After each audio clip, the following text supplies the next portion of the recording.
खेतवा में सहेना चला हमसे कटनी न होई रे बलम।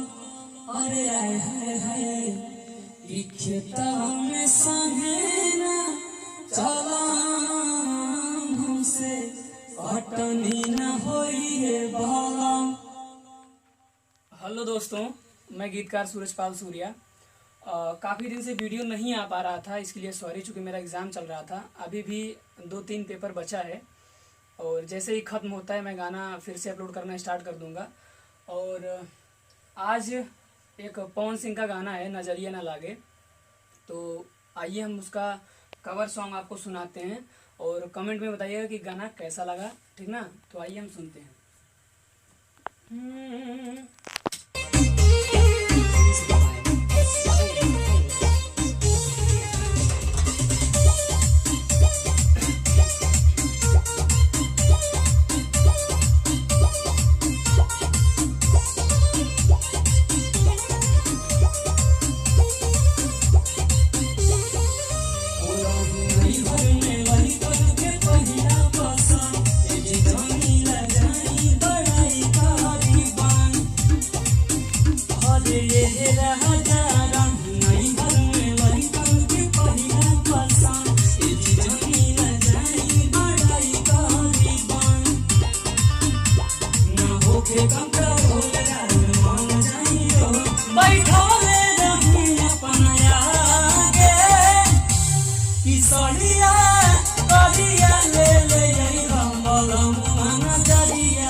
तभी तो है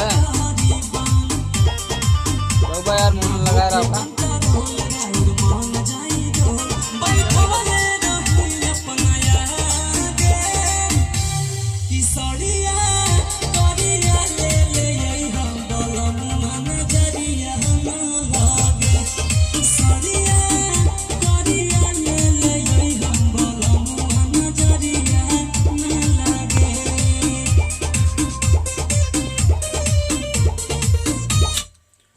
तो आइए दोस्तों, हम लोग आपको अंतरा सुनाते हैं। ये मुखड़ा था।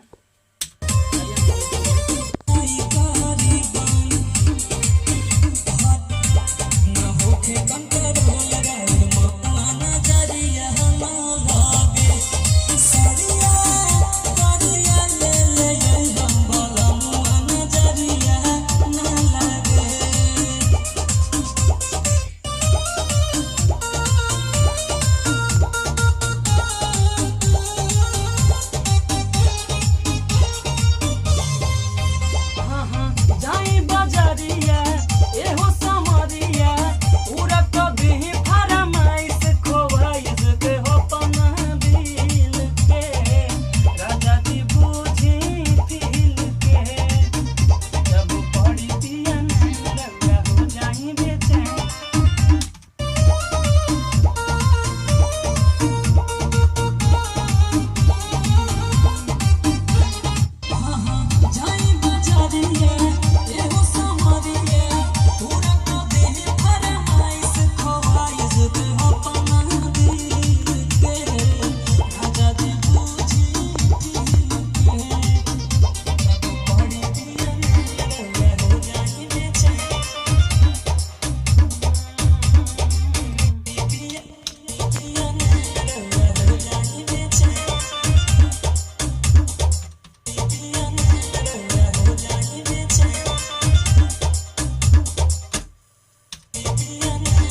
दोस्तों आप लोग कमेंट करके ज़रूर बताइएगा कि गाना कैसा लगा। और अब जल्दी मैं गाना पुदीना ए हसीना पर और नज़रिया ना लागे पे मैं जल्द ही गाने का लिरिक्स लिख के डालूँगा। मैंने गाना कंप्लीट करके रखा है, लेकिन बस वही एग्ज़ाम चल रहा है इसलिए वीडियो नहीं डाल पा रहा हूँ, इसके लिए सॉरी। तो चलिए फिर मिलते हैं अगले वीडियो में। बहुत बहुत धन्यवाद। Best of luck.